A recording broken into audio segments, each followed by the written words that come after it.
Leetii ammallee taanaan guma jaarsa dhagaa jira dubbiin cecee'amaa jirti. Walumaa galanaaf biqiltuun suusuullee dabalanna suusuun quba qabdi. Duruma kaaftee obboleettii akka taate akka nu obboleessaaf obboleettii taane quba qabdi.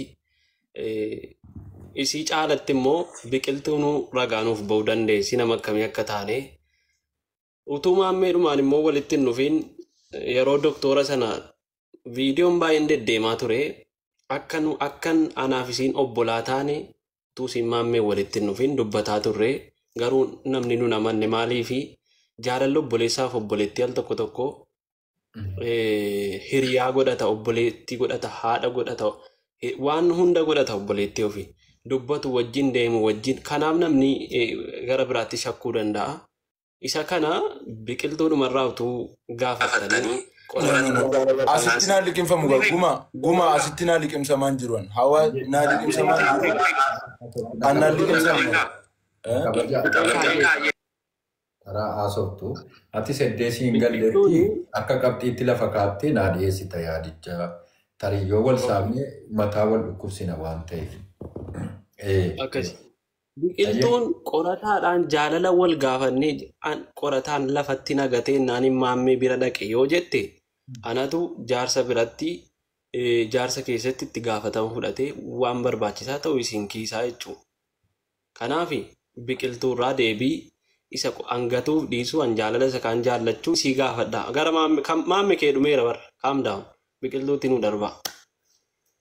Guma al tokko qofa guma miti dhugaa dhokataa raafani guma al tokko dhugaan dhokataa sun maal seete duraan dursee koomentii qorataa kamuu dhaqi dubbisii ummanni guutuun koomentiin 1,200 ta'u biqiltuun si harkaa baatee jedhanii arrabsaati kan jiran hawaasni kan ammoo obbolummaa isaaniitu hawaasa kan akkanatti gurbaa kanatti kaasee tokko naxibiin kun naafa qabamu. Inni lammaffaan ammoo yedduu warra keessanaa walitti aaranu warra keessanaa nati haasoftu biiftu maaliif isaan akka masaanutti wallaalaa turan waan isin obboleeyyan taatanii fi kunis naafa qabamu. Ammuma osoo obboleessaaf obboleessiin immoo walaloo jaalala akkasii walii dhiheessaa haadha ijoollee kootii waliin jedhaa laayivii irratti. Haqni kun dhokachuun qabu dhuguma guma yoo an manguddoo dheedheessi waan madheeraa waan kana na addanaa baase hawaasa irratti dhugaadha an intala kana wantan itti dhihaadheef gurbaan kun itti quufnaani malee sanaan booda jaalallee irraa walirraa nu qabe malee ogudura an akka isaan jaalallee ta'an anis nin beeka atumti ni jaarsa taate gumaan ni beekta. Maaliif jennaan laayivii irra ta'anii laayivii namni 1,200 namni 3,000 daawwatu irratti haadha ijoollee kootii haadha ilmaan kiyyaa jechaanii ture qorataan kunoo olan baasa yoo barbaadan lakkii haasaadhuma irratti quraana walii qara'aa turtan lakkii dhugaan kun naafa baramu ilaal dhiheenya kan isin obbolummaa jammartan yoo xiqqaate ji'a tokko eega doktor biiftuu sanaan wal eegaltan booda obbolummaan dhufe malee san dura muhabbaa ajaa'ibaa keessa jirtan an immoo dhugattii kana darbuun barbaadu guma atis keessa naalaali waan kana. Sirriittan ilaala. Egaa ammas egaa hordoftoonni maatiin bootaa afur teessanii kallattiidhaan yoo walitti dabalantanii jettan namoota 2,000 ol taatanu kan nu daawwataa jirtan egaa akkuma beekamu obboleeyyanii gara tokkoonis soddaadhaa gara tokkoonis wantoota hedduu wantoota walxaxaa ta'e hiikuuf deemna. Asirratti egaa mana gamasiis gamanaas fooloo godhaa wal jajjabeessaatuma jennaa gara fuulduraatti tarkaanfannaa. Gamanumaanii an qorataa wannan gaafachuu barbaade utuun gama biqiltuutti hin dhufini biqiltuu naa obsi. Qorataa egaa tokkoffaa haadha manaa kootii haadha ilmaan kootii jettee faarsaa turtee ji'a tokko dura. Ji'a tokko iyyuu hin guunnee waan jedhaa jirudha. Tokko qabxiin ni kaasee. Inni lammaffataan immoo egaa akkaataan itti isin walitti dhuftanii bifa obbolummaatu hin taane bifa jaalalaatiin Wanni kuni namoonni komentii barreessanus sirkaa baatee qorata biqiltuun sirkaa baatee waan jedhanutti caalaa maal shakkaniiti. Inni sadaffaanii akkam Dooktor Biiftuunii fi biqiltuun akkama isaanutti wal gaarreeffataa turani. Obbolummaa keetii fi ati qabduu fi haadha manaa keetu akkama isaanutti deebi'ee wal ilaale moo shakkii yedduu kana jirumaa inni isa kana naa qulqullaa'ii jedhee gamanumaan utuu qorataan hin dubbatin biqiltuurraa yaada gabaabsee fuuchuu barbaada. Biqiltuu kana keessatti jechoota amma dhiifama gaayis tiiktookii koota immoo beekamaa isaaf na baasuuf deema. Yaada akkamii qabda, ilaalcha akkamii qabda, akkamitti walitti dhuftan, bifa obbolummaatiin immoo bifa jaalalaatiin immoo bifa masaanummaatiin walitti dhuftan immoo bifa warra obboleessa keetiitiin walitti dhuftanii agasitti irraa yaadicha gaggabaabsiitii haasa'ii gizee tokko bayeetan isinitti deebi'aa ba'u jechuun gastii sirreesseen isinitti deebi'aa agasitti gaggabaabsii uummata taa'ee dhaggeeffatuuf yaada ibsu. Sumarratti haasoftu bayi deebiitii si eegna. Bakka ati hin jirretti haasofnu bayi deebii.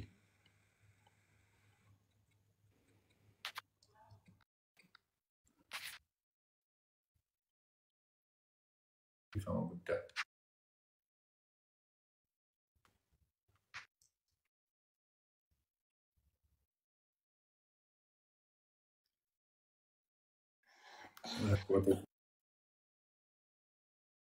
Shabakaan saakweera natti fakkaata guuma.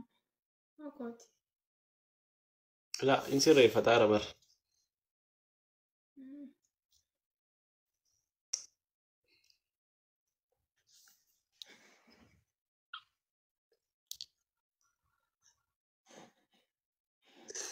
Biqiltuu fuuldura kee ilaalaa deebisi yeroo deebistu waan si baasu ilaalaa deebisi dhugaa jiru deebistee ana wajjin qaxxaluutu irra sii jira.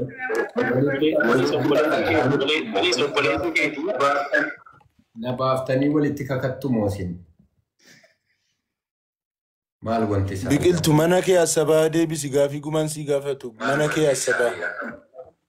Amma muyitii qabadhu isinitti deebi'eera. Malaan ani Ayyee. callisee isin dhaggeeffachuun koo wal jala dubbachuu hin jaalladhuuf malee dubbii wallaalee miti. Waan deebisuu qabu waan naaf ta'u waan na baasu an sirriittiin of beekaan kana namni nan gorsu ani daa'ima miti nama guddaa. Akkasittan si beeka. Ayyee itti fufeerma. Ani jireenya kootiif waan naaf ta'u eenyu maal akka naaf ta'ee fi eenyu obboleessa akka naaf ta'ee fi eenyu jaalallee akka naaf ta'e akkamitti akka walitti dhufne isin hunda faanayyuu utoo dhagaa jirtun dhugsin qulqulluu isaan isinitti hima. Qorataanis maammeenis na beeku gumaan atillee na beektu aniif toominaan hin deema waan hunda keessattuu. Irra dibaalleen hin fedhu as na qabaalleen hin barbaadu jechuudha. Ayyee galatoomii. Amma isin hundi illee takkatti fiduun koo yoo tokko tokkoon duubaan dubbanne dubbiin kun dheerataa deema amma sagantaa hawaasa kanaaf taana gidduu keessanittis diinummaan yookiin wal dhabdeen baay'ataa deemaan kanan fedhu. Yoo si wal taatan na gammachiisa. Isin guumaaniif qorataan anaaf obbolaa maammeen akkuma isin beektan jechuudha. Kanaafi dubbii gabaabsinee akkasiin tokko taatan akkasiin wal jaallattan utumallee wal dhabdeen gidduu keessan jiraate anaaf jettanii akka walitti dhuftan hin fedhan. Yeroo si wal dhabdan isin gidduutti dhugaanatu miidhama. Jechuun amma ifama gumaa. Gaafficha sirriitti gaafadhu jechuun amma inni qorataan jaallatee ka'e gateennaan gara koo dhuftee siisana akkamitti walitti dhuftanii. Anis isa gaafachuufani. Biqiltuu egaa akkuma maammeen kaasee ka'ee kana dura walitti dhufeenyaatti qorataa wajjiniin qabdu bifa jaalalaatiin immoo bifa obbolummaatiin walitti dhiyaattan immoo shakkii maammee akka inni maammeedhaa ifa ba'u akka maammeen tarii sammuu nagaa waan kana fudhatuu fi ifa godhiitii fi hin sodaatinii maal wanti isaa ijoollee na shakkisiisan. Asii warri koomentii waan kolfisiisanii wallaahi. Hin boo'inaa sun hundinuu rakkoo narra kaa'e. Ayyee gaggabaabsiitu. Hawaasni kun hundinuu waan kana irra deddeebiidhaan illee dubbataa turre. Ani waa'ee uummannis dhugaa qaba yoon jedhu aniif qorataan yeroo walaloo waliin hojjennu yeroo dheeraaf. waan har'a yookiin kaleessa eegalee miti. Duraan eegallee kaanee haalli jireenya waan nuti hin tolleef addaan dhaabnee turre. Walaloon keenya kun yeroo baay'ee waa'ee jaalalaa irratti xiyyeeffata. So yookiin yeroo sana badiin jiru walaloo jaalalaa waliin walaleessoo osoo hin taane walaloo san keessatti maqaa walii galchuun keenya yookiin hawaasa kana akka inni gara biraatti nu hubatu yookiin nu fudhatu godhee jira. Maameeleen waan kanan hubachiisne yookiin waan kana akka dogongoraatti ilaalee fudhate ta'uu mala. Malee aniif qorataan dhugaa dubbachuuf jalqaba ergii wal barree kaanee haga irra takkas hin jaaladha waliin jennee hin beeknu. Jaalalli nu gidduu jiru obbolummaa hiriyummaa isa qulqulluudha jechuudha. Indoo amma miidiyaa kanarratti waa'ee jaalalaa san hawaasa kanaaf walii walaleessinee dubbannu keessaan wanti nuti hagas mara waa'ee jaalalaa dubbannu hin jiru jechuudha. Kan nuti waliin hojjetaa jirru kun immoo aartiidha malee anaaf isa gidduu jaalalli jiraateef miti. Obbolummaadhuma sana malee jaalalli waa'ee biraa hin jiru miti. Bakka sanatti immoo inni maameen akkamitti akka masaanuutti waliin hintinaa jedhaa turan ati siiniif dooktoriin kan jedhe gabaabseen sii hima. Dooktoriin xiqqoo siin affaan ni qabdi. Xiqqoo siyyuu miti baay'eedhuma qabdi. Sorry qorata.